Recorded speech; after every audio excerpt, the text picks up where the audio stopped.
السلام عليكم ورحمة الله.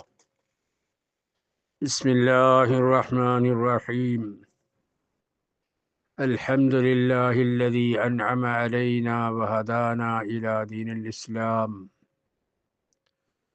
وأفضل الصلاة وأتم السلام على سيدنا محمد خير الأنام وعلى آله وأصحابه الكرام.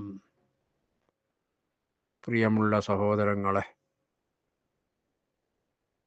മഗ്ഫിറത്തിൻ്റെ 10 ഇതാ വിട പറയാൻ പോകുന്നു.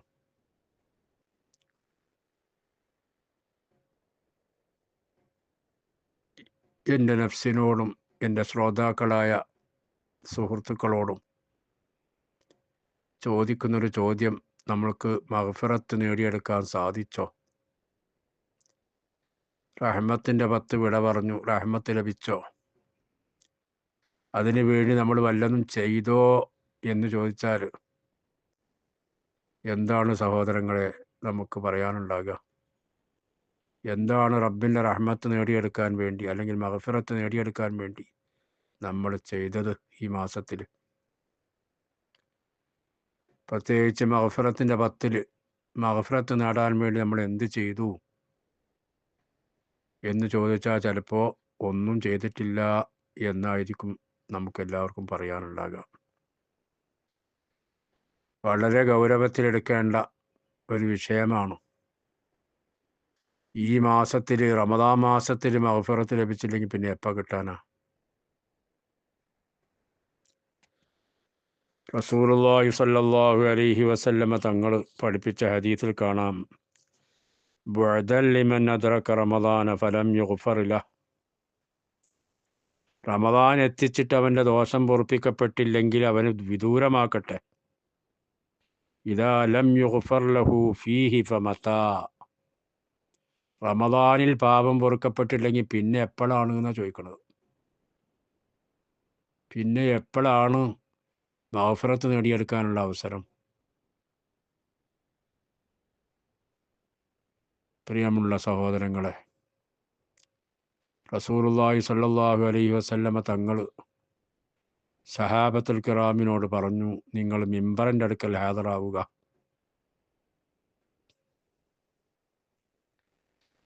മിമ്പറിൻ്റെ മേലെ പ്രധാന കാര്യങ്ങൾ പറയാൻ വേണ്ടി റസൂലുള്ളാഹി സ്വല്ലല്ലാഹു അലൈഹി വസല്ലം മിമ്പറുമ്മ കയറി പറയും. അങ്ങനെ മിമ്പറിൻ്റെ അടുക്കൽ ഹാജരാകാൻ പറഞ്ഞു. മിമ്പറിൻ്റെ അടുക്കൽ ഞങ്ങൾ ഹാജരായി എന്ന് സഹാബത്ത് പറയുന്നു. അങ്ങനെ സഹാബത്ത് കാണുന്ന കാഴ്ച എന്താണ്? 3 ദറജയുള്ള 3 പടിയുള്ള മിമ്പറാണ്.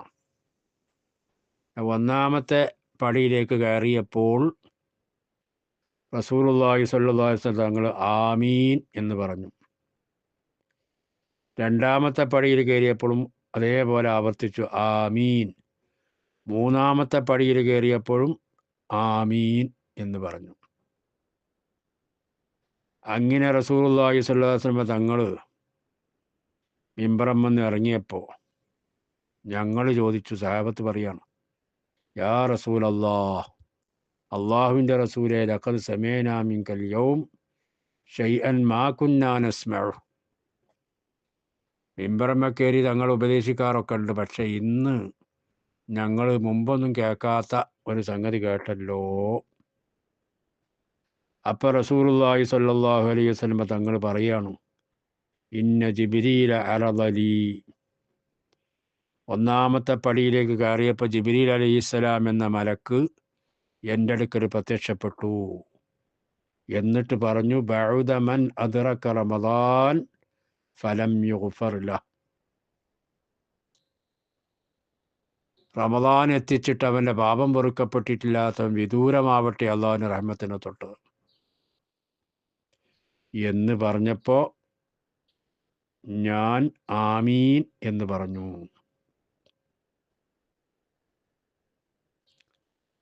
രണ്ടാമത്തെ ദർജയിലെത്തിയപ്പോൾ ഞാൻ ആമീൻ പറഞ്ഞ എന്തിനാണ്? രണ്ടാമത്തെ പടുവിൽ ഖാല ബഅദ മൻ ദുക്കിർത ഇൻദഹു ഫലം യുസല്ലി അലൈക്. ആരെങ്കിലും അടുക്കൽ റസൂലുള്ളാഹിൻ്റെ പേര്, എൻ്റെ പേര് തങ്ങളുടെ പേര് പറയപ്പെട്ടിട്ട് തങ്ങളെ മേൽ സലാത്തി അല്ലാത്തവൻ അവൻ വിദൂരമാവട്ടെ എന്ന് പറഞ്ഞു. അപ്പം ഞാൻ ആമീൻ പറഞ്ഞു. മൂന്നാമത്തെ പിടവിലേക്ക് കയറിയപ്പോൾ ആമീൻ ജിബ്രീൽ അലൈഹിസ്സലാം പറഞ്ഞത് ബഅദ മൻ അദ്റക അബവൈഹിൽ കിബറു ഇൻദ ഔ അഹദുഹുമാ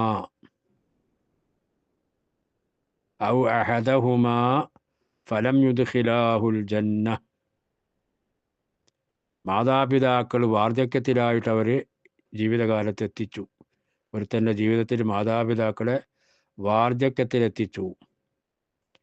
ഉമ്മാനും ബാപ്പാനും എത്തിച്ചു, അല്ലെങ്കിൽ അവരിൽ ഒരാളെത്തിച്ചു. എന്നിട്ട് അവർ കാരണമായി അവർ രണ്ടാളും അവനെ സ്വർഗത്ത് കടത്തിയില്ല എങ്കിൽ അവനും ദൂരത്താവട്ടെ. അപ്പോൾ ഞാൻ പറഞ്ഞു ആമീൻ എന്ന് പറഞ്ഞു. പ്രിയമുള്ള സഹോദരങ്ങളെ, ഈ ദുആക്കും ആമീനും വളരെ പ്രാധാന്യമുണ്ട്. ദുആർന്നത് ആരാണ്? റൂഹുൽ അമീൻ മലക്ക് ജിബ്രീൽ അലൈഹിസ്സലാം. ഒരിക്കലും ആ ദുആ തള്ളപ്പെടൂലല്ലോ, ഉറപ്പല്ലേ? അഫ്ദലുൽ മലായിക്കത്തി ജിബ്രീൽ, മലക്കുകളെ കൂട്ടുന്ന ഏറ്റവും ശ്രേഷ്ഠമായവർ ജിബ്രീൽ അലൈഹിസ്സലാം എന്ന മലക്ക് ആണ് ദുആ ചെയ്തത്. ഒരിക്കലും തള്ളപ്പെടൂല. പിന്നെ അതിന് ആമീൻ പറഞ്ഞതാരാ? അത് റസൂലുള്ളാഹി സ്വല്ലല്ലാഹു അലൈഹി വസല്ലം തങ്ങളാണ്. അപ്പം പിന്നെ ഒരിക്കലും ആ ദുആ തള്ളപ്പെടൂല എന്ന് പറഞ്ഞാൽ ആ കാര്യം തീർച്ചയാണ്. ഇങ്ങനെയുള്ള സംഭവങ്ങൾ ആരെങ്കിലും ഈ പറഞ്ഞ കാര്യങ്ങളൊക്കെ ഉണ്ടെങ്കിൽ പിന്നെ അള്ളാഹുവിൻ്റെ റഹ്മത്തിന് തൊട്ട് ദൂരെയാണ്, സ്വർഗത്ത് കടക്കാൻ പോകുന്നില്ല എന്നാണ് ഈ ഹദീസ് നമ്മെ പഠിപ്പിക്കുന്നത്. അതിന് മൂന്ന് കാര്യമാണ് പറഞ്ഞത്.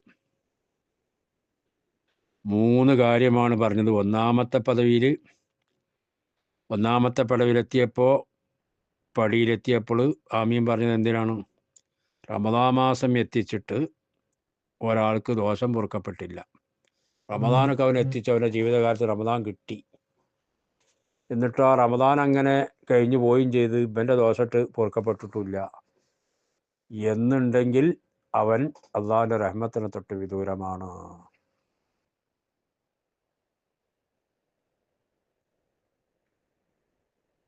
അള്ളാഹു തആല കാത്ത് രക്ഷിക്കുമാറാകട്ടെ. എത്ര ദിവസങ്ങളാണ് ഇനി നമുക്ക് ബാക്കിയുള്ളത്? റമദാൻ കഴിയാൻ എത്ര ദിവസമുണ്ട്? ഇത്ര എന്നേ ഇപ്പോൾ റമദാൻ തുടങ്ങിയത്. ഇതിനിടയ്ക്ക് നമ്മൾ എന്തെല്ലാം ചെയ്തു, എന്തെല്ലാം കാര്യങ്ങൾ ചെയ്തു, പലതും ചെയ്തു. പക്ഷേ നമ്മളെ ദോഷം പൊറുപ്പിക്കാൻ എന്ത് ചെയ്തു? പരിശോധിക്കേണ്ടതാണ്. പിന്നെ മറ്റൊരു കാര്യമാണ്, റസൂലുള്ളാഹി സ്വല്ലല്ലാഹു അലൈഹി വസല്ലം തങ്ങളെ പേര് കേട്ടിട്ട് സ്വലാത്ത് ചെല്ലാത്ത ആളുകൾ. സുബ്ഹാനല്ലാഹ്, എത്ര ആളുകളാണ്! ഞാൻ തന്നെ എത്രയോ ആളുകളെ കണ്ടിട്ടുണ്ട്. റസൂലുള്ളാഹിൻ്റെ പേര് പറഞ്ഞ് കേട്ടിട്ട് സ്വലാത്ത് ചെല്ലാൻ നാവനങ്ങാത്ത ആളുകൾ ഒരുപാട്. എങ്ങനെയാണ് അവർ സ്വർഗത്ത് കടക്കാൻ പോണത്?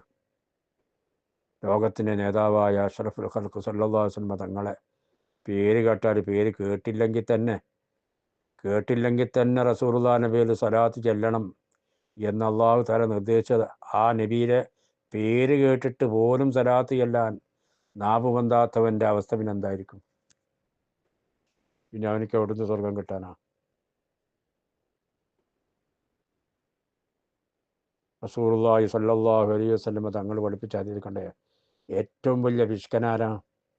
എൻ്റെ പേര് ഒരുത്തൻ്റെ അടുക്കൽ പറയപ്പെട്ടിട്ട് എൻ്റെ പേര് സ്വലാത്ത് ചെല്ലാത്തവനാണ് ഏറ്റവും വലിയ പിശുക്കനെന്ന്, ബഖീൽ എന്ന് റസൂലുള്ളാഹി സ്വല്ലല്ലാഹു അലൈഹി വസല്ലം തങ്ങൾ പഠിപ്പിച്ചിട്ടുണ്ട്. റസൂലുള്ളാഹിക്ക് എന്തെങ്കിലും കിട്ടാൻ വേണ്ടിയിട്ടല്ല, നമ്മളെ ബാധ്യതയാണത്. നമ്മളെ നേതാവാണ്. ഏതെല്ലാം നേതാക്കളുടെ പേരും മറ്റൊക്കെ കേൾക്കുമ്പോൾ നമ്മൾ ചിന്താവാതെ കുടിക്കണം. ഇതൊക്കെ നമ്മൾ ആവേശം കൊള്ളുന്നു. എന്നാൽ ഈ ലോകത്തിൻ്റെയും നേതാവ്, ദുനിയാവിൻ്റെ ആഖിറത്തിൻ്റെ എല്ലായിടത്തും നേതാവാണ് അഷ്റഫുൽ ഖൽഖ് സല്ലല്ലാഹു അലൈഹി വസല്ലം തങ്ങൾ. അവരെ പേര് കേട്ടിട്ട് സ്വലാത്ത് അല്ലാതെ, സുബ്ഹാനല്ലാഹ്, തറാവീഹിൻ്റെ ഇടയിൽ ചില സ്ഥലങ്ങളിലൊക്കെ സലാത്ത് ചൊല്ലും. സല്ലു അല നബി, നബീൻ്റെ മേലെ സലാത്ത് ചെല്ലാൻ വേണ്ടി പറയുമ്പോൾ ആ സലാത്ത് അതിൻ്റെ കൂടെ ചെല്ലാനും കൂടി ഒരാളെ കിട്ടാത്തൊരവസ്ഥ. അള്ളാഹു തആല കാത്ത് രക്ഷിക്കുമാറാകട്ടെ. എവിടെ വെച്ച് എപ്പോൾ അള്ളാഹിൻ്റെ റസൂലിൻ്റെ പേര് കേൾക്കുന്നോ, ഇത്രത്തോളം പണ്ഡിതന്മാർ പറഞ്ഞിട്ടുണ്ട്, അവരെ വിശേഷണം വരെ കേട്ടാൽ സലാത്ത് ചെല്ലണമെന്നും. അത്രക്കും ഗൗരവമുള്ളൊരു വിഷയമാണ് റസൂലുള്ളാഹിന്റെ മേലുള്ള സലാത്ത് ചെല്ലുക എന്നുള്ളത്. അത് ഒഴിവാക്കിയാൽ അവൻ പരാജയത്തിൽ പെട്ടുപോകും. ഇനി മൂന്നാമതൊരു കാര്യം പറഞ്ഞത് മാതാപിതാക്കളുടെ കാര്യമാണ്. മാതാപിതാക്കൾ പ്രായം ചെന്നവരായിട്ട് ഒരാളെ എത്തിച്ചാൽ വലിയൊരു ഭാഗ്യമാണത്. സ്വർഗം നേടിയെടുക്കാനുള്ള 2 നിമിത്തങ്ങളാണ്. ഉമ്മാനെയും വാപ്പാനെയും കൊണ്ട് മക്കൾക്ക് സ്വർഗം നേടാൻ കഴിയും. അവർ രണ്ടാളും പാസ് കൊടുത്താലേ മക്കൾക്ക് സ്വർഗത്തിൽ പോകാൻ പറ്റുള്ളൂ. അപ്പോൾ ആ ചർച്ച അല്ലാത്തത് കൊണ്ട്, നമ്മുടെ വിഷയം അതല്ലാത്തത് കൊണ്ട് ഞാൻ കൂടുതൽ അങ്ങോട്ട് പറയുന്നില്ല. പ്രായാധിക്യത്തോടെ അപ്പോഴാണല്ലോ മാതാപിതാക്കൾക്ക് മക്കളുടെ ആവശ്യം വരുന്നത്. അധികരിച്ച് പ്രായമായി നമ്മുടെ വീട്ടിൽ ഒരു പ്രായം ചെന്നവരുണ്ടാകുക, ഉമ്മയും ബാപ്പയും ഉണ്ടാകുക, ജീവിച്ചിരിക്കുക എന്നുള്ളത് ഇത്ര വലിയ അനുഗ്രഹമാണ്. അതൊന്നും നഷ്ടപ്പെട്ടു പോകുമ്പോൾ അറിയുക അതിൻ്റെ ഭവിഷ്യത്ത് എത്രയുണ്ടെന്ന്. ഉമ്മയും ബാപ്പയും മരണപ്പെട്ടു പോയ ആളുകളൊക്കെ ഉണ്ടല്ലോ, അവരിപ്പോഴും ഖേദിക്കുന്നത്, ഇപ്പോഴും വിഷമിച്ചുകൊണ്ടിരിക്കുകയാണ്. എന്ത്, ഉമ്മാനും ഉപ്പാനും ഇപ്പം കിട്ടിയില്ലല്ലോ, ഉമ്മ ഇപ്പം ഇല്ലാത്തൊരവസ്ഥയിലല്ലേ നമ്മൾ എന്നുള്ള ഒരു ചിന്ത അവർ നഷ്ടപ്പെടുമ്പോൾ നമുക്ക് വരും. അതുകൊണ്ട് കാര്യമില്ല. അവർ ജീവിച്ചിരിക്കുന്ന സമയത്ത് അവർക്ക് ഖിദ്മത്ത് ചെയ്യുക, അവർക്ക് ആവശ്യമുള്ളത് നമ്മൾ ചെയ്തു കൊടുക്കുക, അവരെ സന്തോഷിപ്പിക്കുക. അവരെന്തെങ്കിലും ചിലപ്പോൾ പറഞ്ഞിട്ടുണ്ടാവും, അല്ലെങ്കിൽ എന്തെങ്കിലും ചെയ്തിട്ടുണ്ടാവും, അത് നമുക്ക് ഇഷ്ടപ്പെട്ടിട്ടുണ്ടാവില്ല എന്ന് കരുതിയിട്ട് അവരോട് ആ നിലയ്ക്ക് പെരുമാറാൻ പാടില്ല. മാതാപിതാക്കൾക്ക് അവർ ചിലപ്പം ദേഷ്യപ്പെട്ടെന്തെങ്കിലും പറയും, അല്ലെങ്കിൽ എന്തെങ്കിലും ചെയ്യും. ഇങ്ങനെയൊക്കെയുള്ള ആവുമ്പോൾ അവരെ വെറുക്കുകയോ അവരെതിരെ പ്രതികരിക്കുകയോ ചെയ്യാതെ അവർക്ക് വേണ്ട ഖിദ്മത്തുകൾ ചെയ്ത് അവരെ സ്നേഹം സമ്പാദിക്കുക. അവരുടെ സപ്പോർട്ടില്ലാതെ മക്കൾക്ക് സ്വർഗത്തിൽ കടക്കാൻ കഴിയില്ല. വളരെ പ്രധാനപ്പെട്ട വിഷയമാണ്. പ്രിയമുള്ള സഹോദരങ്ങളെ, തുടർന്നും മഗ്ഫിറത്തിനെ സംബന്ധിച്ചുള്ള കാര്യങ്ങൾ നമുക്ക് പറയണം. അല്ലാഹു സുബ്ഹാനഹു വ തആല തൗഫീഖ് നൽകുമാറാകട്ടെ. ഈ പറഞ്ഞതിനെയും കേട്ടതിനെയും അള്ളാഹു ഒരു സാലിഹായ അമലായി കബൂൽ ചെയ്യട്ടെ.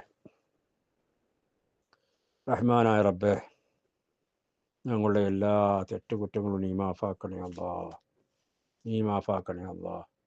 എത്രയോ പാപങ്ങൾ ചെയ്ത പാപികളാണ് റബ്ബേ, നീ പൊറുക്കണേ അല്ലാ, നീ പൊറുക്കണേ അല്ലാ, മാഫാക്കണേ അല്ലാ. പരിശുദ്ധ റമദാൻ വിട പറയുന്നതിന് മുമ്പായി ഞങ്ങളെ നീ ക്ലിയറാക്കണേ അല്ലാ, നീ ക്ലിയറാക്കണേ അല്ലാ, ശുദ്ധീകരിക്കണേ അല്ലാ. ഞങ്ങളുടെ ഹൃദയത്തിലെ പാപക്കറകളൊക്കെ നീക്കി റബ്ബേ ഞങ്ങളുടെ ഹൃദയം ശുദ്ധമാക്കണേ അല്ലാ, ഞങ്ങളുടെ ഹൃദയം ശുദ്ധമാക്കണേ അല്ലാ.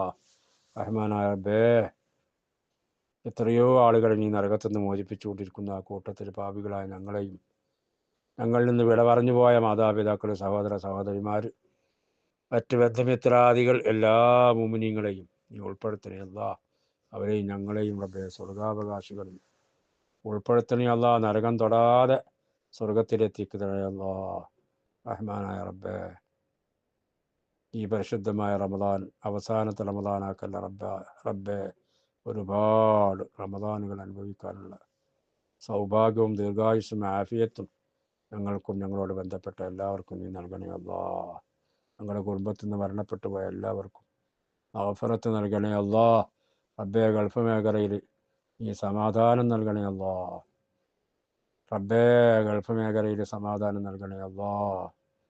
റബ്ബേ, സന്തോഷവും സമാധാനവും നൽകണേ അല്ലാ.